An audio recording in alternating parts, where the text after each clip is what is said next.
ብሩክና ቅድስት እንግዲህ እንዳያችሁት በመድብል መያዝ በጣም ግራ ገብቷቸዋል። ማለት ይህንን ሚስጥር ማን አውጥቶ ተናገረው እያሉ ነበረ። እናም በባለፈው እንዳያችሁት ዝና ደውሎ እንግዲህ ምንድን ነው ያለው? ወንድምህን በህይወት የምትፈልገው ከሆነ እናም ያለሁበት ቦታ ምንም ፓኬጅ ሳታስቀር ፍላሹን ይዘህ ትመጣለህ ሲለውም ብሩክም ምንድን ነው ያለው? ወንድሜን መስዋዕትነት ማድረግ ካለብኝ በመስዋዕትነት አደርጋለሁኝ እንጂ ይህንን ፍላሽ መቼም ቢሆንም አልሰጥህም ሲለውም እንግዲህ ተመልክተነዋል። እና በዚህ ጊዜ ምንድን ነው ያለው ዝና? ወንድምክ እንዲሞት እየፈረክበት ነው ወይ ሲለው ነበረ።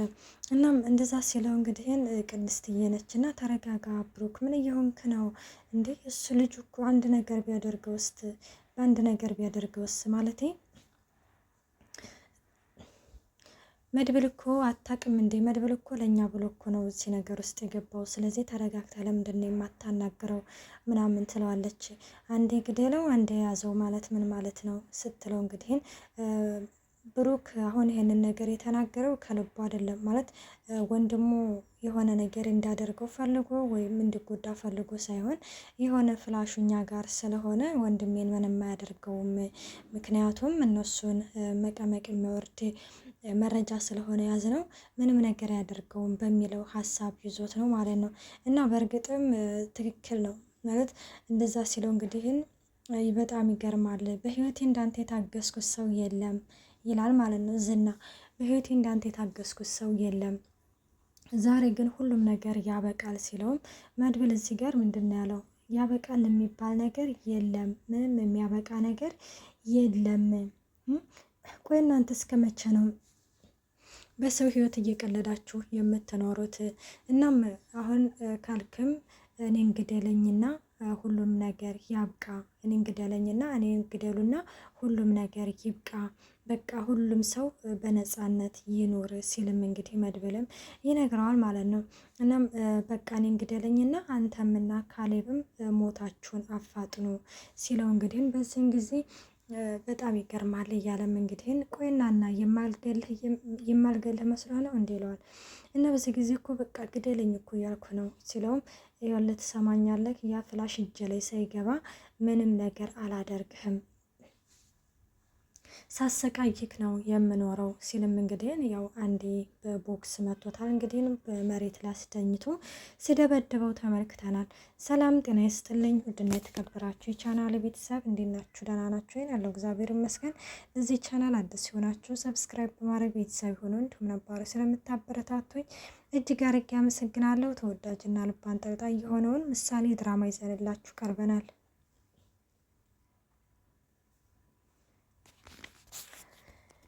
እናም ምንድነው እንግዲህ እነ ብሩክ ማለት ስለ ፍላሹ ምናምን እንግዲህ ዝና እንትን ሲላቸው ቆይ ይሄንን ነገር እንዴት አወቁ ማለት ስለ እንደዚህ አይነት ነገር እንዴት አወቁ የሚል በጭንቅላታቸው የሆነ ጥያቄ መጣ። እና በጊዜ ማንን ነው እንትን ያሉት እንግዲህ ይችን ኤደንን ማለት ነው። ኤደን ነው እንግዲህ የጠረጠሩትና ስለዚህ ከዚህ ከቤት የሆነ መረጃ የሚያቀብላቸው ሰው አለ። እናም ቅድስትዬ እንግዲህ ከዚህ ከቤት የሆነ ሰውማ መረጃ የሚያቀብላቸው አለ ምናምን ብላ እንግዲህ ሁለቱም አይናቸውን ወደ ኤደን ነበር ያደረጉት። ኤደንም በዚህ ጊዜ ባካችሁን እናንተ ሰዎች እኔ ምንም የማውቀው ነገር ስለዚህ አይነት ጉዳይ ምንም የማውቀው ነገር የለም ስትልም እና ታዲያ ማን ነገራቸው? ኤደን ከዚህ ከቤት አንቺ ብቻ ነሽ የምታውቀው፣ ደሞስ እንዴት ነው ያመንሽ? መሀሌት እያልሽ እኮ እያለቀሽ ነበር፣ ሲጀመርስ እንዴት ነው ያመንሽ ምናምን ስትላት እንግዲህ ከምሬ ነው ቅድስትዬ፣ ቆይንስ ይህንን ነገር ለምንድን ብዬ አደርገዋለሁ ስትላት እንግዲህ በዚህ ጊዜ ምንድን ነው ያለችው ቅድስትዬ? ስለ ልጅሽ ታሪክ የነገርሽን የፈጠራ ታሪክ ቢሆንስ ስትልም ነበረ። እና አይ የፈጠራ ነገር አይደለም ሁሉንም ነገር የነገርኩሽ እውነታውን ነው የነገርኩሽ ስትል እንግዲህ ትነግራታለች። ኤደን እባክሽን ሁሉንም ነገር ንገሪን፣ የሆነ ነገር ለማን እንደምትሰሪ ንገሪን ምናምን ስትላትም ተይኝ በቃ ማለት ከዚህ በላይ አታስጨንቂ ስትል በዚህ ጊዜ ብሩክ በጣም ይናደዳል። አታስጨንቂ ነው እንደ ያልሽው፣ አታስጨንቅኝ እያልሽ ነው። ማስጨነቅ ምን እንደሆነ ቆይ ያሳይሻለሁ ብሎ ብሩክ የሚነሳና እንግዲህ እጇን ይዛትና ተናገሪ፣ ለማን ነው የምትሰሩ? እውነቱን ተናገሪ ይላታል። ከዛ እኔ ምንም የማውቀው ነገር የለ፣ እኔ ለማንም አልሰራም፣ ተው ባካችሁ እያለች እየለመነቻቸው እያለ በዚህ ጊዜ እንግዲህ ማነች ቅድስትዬ ተረጋጋ ብሩክ፣ ሁሉንም በእርጋታ ነው ማድረግ ያለብን እንጂ እንደዚህ በችኮላ አይደለም፣ ተረጋጋ ትለዋለች። ቅድስትዬ ተረጋጋ አትበኝ፣ ወንድሜ እኮ እዛ እየተሰቃየ እኮ ነው፣ እውነቱን ተናገሪ፣ ለማን ነው የምትሰሪው ይላታል። እና በዚህ ጊዜ አንድ የስልክ ጥሪ በኤደን ስልክ ይደወላል። እና ሲደወል ምንድን ነው ያለችው እንግዲህ በጣም ነው እኔ ግን የገረመኝ ማለት ነው። በቃ የመሀሌት ተንኮል ግን ችግሩ ምንም የሚሳካላት ነገር የለም። ያው ለጊዜው እንዲህም ብሎም አላረለ ቢያዳግታቸው እነ ብሩክን ያው ለመሀሌት ግን ምንም ነገር እንደማይሳካላት ምናምን በስተዚህ ድረስ ደረሰች። እንዲሁም ነገሮችን ስታበላሽ እንጂ ምንም ነገር ሲሳካላት ተመልክተን አናቅም። ግን አሁን ላይ ግን የመሀሌት ተንኮል ግን ከተሳካ በጣም ከሚባለው በላይ ይደብራል ማለት ምክንያቱም የዋሆች በእንደዚህ መልኩ መጎዳት የለባቸውም ብዬ ነው የማስበው ማለት ነው። እና በኤደን ስልክ እንግዲህ ሲደወል ምንድነው አንሺውና ላውድ አድርጊ ይሏታል። ከዛ ታነሳውና ላውድ ታደርገዋለች። በቃ ከሚባለው በላይ እነ ብሩክን የሚያሳምናቸው ሀሳብ ነበረ። እና ዲቃላ ሽንትተሽ እኔ ላይ አንቺ ቡና ቤት አንዴ በየሰው ይታያለሽ፣ እኔ እኮ አንቺን ዲቃላ አሳዳጊ አይደለም ስትልም እና እህቴ ማህሌት እንግዲህ አያችሁ ሲያመሳስሉ ማለት ነው። እና እህቴ ለምንድን ነው እንደዚህ የምትይው? ዱዱዬ እኮ ለአንቺም እኮ ልጅሽ ናት ምናምን ስትላት ለማንኛውም ልጅሽን አክስትሽ ቤት ወስጄልሻለሁ ስትላት ቆይ እንዴት እንደዚህ ታደርጊያለሽ? የአክስቴ ባል ክፉ እንደሆነ ታውቂያለሽ አይደለ? እንዴት እንደዚህ ታደርጊኛለሽ?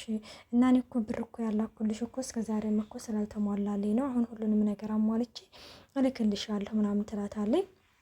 ከዛ እሺ በቃ እና በቃ እሺ ብሩን ስልክልሽ ወደ እናቴ ጋር ወደ ክፍለ ሀገር ላኪልኝ ትላለች። እና ማለት በነገራችን ላይ እዚህ ድራማ ላይ ማነች ኤደንን ብትሆንም የለች ማለት መሀሌት እንግዲህ አቀነባብራ ነው እንደዚህ ያደረገችው ማለት ነው። እናም በነገራችን ላይ እንግዲህ ያችኛዋ እንዴት ነው ትወናዬን ወደድሽው ወይ ስትላት አንቺማ በቃ ከሚባለው በላይ ደራሲ መሆን ነበር ያለብሽ፣ ለዚህ ስራሽ ደግሞ ጠቀም ያለ ጉርሻ አለሽ ትልና መሀሌትም ያው የዚችን የኤደንን ልጃው እሷ ጋር እንደያዘች እንግዲህ አሁን ላይ ግልጽ ነው ማለት በልጇ እያስፈራረይ ኤደንን ብዙ ነገር ለማሰራት እየሞከረኝ ነው። በነገራችን ላይ ከመጀመሪያው ይሄንን ነገር ተናግራ ቢሆን በእርግጥ ይሄ ይመጣ ብላ አላሰበችም። ግን ማህሌት ለኤደን ይሄንን ነገር ማድረጓ በጣም ከሚባለው በላይ በጣም ውለታ ቢስ ብያታለሁ። ማለት ማነው ዝና እንዳባረራት እንግዲህ ኤደን ከሜዳ አንስታ ቤቷ አስጠግታ ምናምን ነው ያረገቻት አይደለ? አሁን ያን ሁሉ ውለታዋን ገድል ሰዳ እንደዚህ ማስፈራራት በልጇ በኩል በጣም ነው የሚገርመው። ይሄ ውለታ ቢስ ይባላል ማለት ነው ባጭሩ። እና ሙዶች እንግዲህ በእንደዚህ መልኩ ታደርጋለች። እና ኤደን እንግዲህ መሀሌት ጋር ተደውልላትና መቼም ልታመሰግኒ ነው የደወልሽው ትላታለች። እና ቆይ አንቺ ምን አይነት ሰው ነሽ? በመጀመሪያ ስትደውልላት ዝና መድብልን ይዞታል ትላታለች። ኧረ እባክሽ ይዞታል እንዴ? እና ታዲያ ለምንድን ነው ያልነገረኝ? በእርግጥም ወይ እሱን በመደብደብ ላይ ያን ያለ አይደለ ቢዚ ሆኖ ይሆናል ስትላትም እንግዲህ ግን ይኸውልሽ ትሰሚኛለሽ መድብል አንድ ነገር ከሆነ መቼም ቢሆን ራሴን ይቅር አልለውም ስትልም ቆይ አንቺ ከመቼ ተላምደሽ ነው እንደዚህ ለሰው ማዘን ከመቼው ተላምደሻቸው ነው ምናምን ትላታለች። ቆይ አንቺ ሰው ነሽ? አንቺ እኮ ሰው አይደለሽም አውሬ ነሽ ትላታለች። አሁን ለማንኛውም የዝናን ስራ ጨርሰሻል፣ አሁን የሚቀርሽ የኔ ስራ ነው ትላታለች። ሁሉንም ነገር ሰራሁልሽ አይደል እንዴ? ሌላ ምንድን ነው የምትፈልገው ከኔ ስትላትም ያው ብሩክንና ቅድስትዬን ማለያየት እንደሆነ ተነግራታለች። እሱም እንግዲህ ያንን የእንቅልፍ መድኃኒት ለብሩክ ትሰጪውና ሁለታችሁም ራቁታችሁን ሆናችሁ ቪዲዮ ቀርጻችሁ ማስረጃ ፈልጋለሁኝ፣ ከዛ ኮሚሽንሽን ሁሉንም ነገርና እንዲሁም ልጅሽን ትወስጃለሽ ትላታለች። እና ገደል ግቢ ስትላት ከነ ልጅሽ ነው ወይስ ለብቻዬ ስትልም እንግዲህ መሀሌትም ትቀልድባታለች።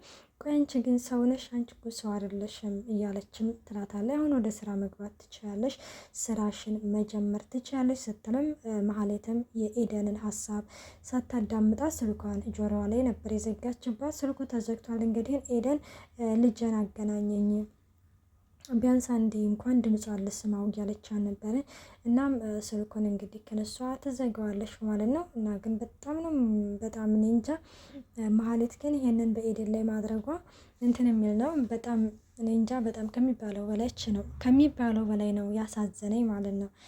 ለኤደን በነገራችን ላይ ይህ ነገር አይገባኝም፣ አሁንም አይገባትም። አሁንም ቢሆንም ኤደን እኔ የምለው ሀሳቧን ለነ መድብል ተናግራ ማለት ለነ ብሩክ ተናግራ ከነ ብሩክ ጎን ቆማ ገባችሁ የሆነ ሀሳብ እንግዲህ አመንጭተው ያንን ነገር በሰላማዊ እንዲሁም እሷም ልጇን የምትቀበልበት መድብልም ከዛ ከታሰረበት የሚወጣ ማመቻቸት ነው እንጂ ያለባቸው። ኤደን ሚስጥር እንግዲህ ግን እያሳለፈች መስጠት በፍጹም የማይታሰብ ነገር ነው። አሁን በኤደን በኩል እንግዲህ ደግሞ ፍላሹን ለመቀበል አስበዋል እና ይሄ ነገር ከመፈጠሩ በፊት ኤደን እውነታውን ነገር መናገር አለባት ብዬ ነው። ምክንያቱም ከተመለከታችሁት ፍላሹን በሌላ ሰው ላስመጣው እችላለሁ ሲለውም ለመድብል አይታችኋል። ያም እንግዲህ በሌላ ሰው ማነች? ኤደን ነች። እንግዲህ በኤደን ምክንያት ኤደን እንግዲህ ከዚህ ከብሩክ ላይ ፍላሹን ወስዳ ብትደልተውስ? በጣም እኮ ነው እንትን የሚለው እና ሌላው መርዙ ደላላው ነው። እንግዲህ መርዙ ደላላው እንዴት አያችሁት? በጣም እንክብካቤ ለኤፍራታ ከሚባለው በላይ እየተንከባከባት ነው። እንግዲህ ውዶቼ እስከዚህ ድረስ ነው ይዘላችሁ የቀረብ ነው። እስከዚያው መልካም ቆይታ። ባይ ባይ።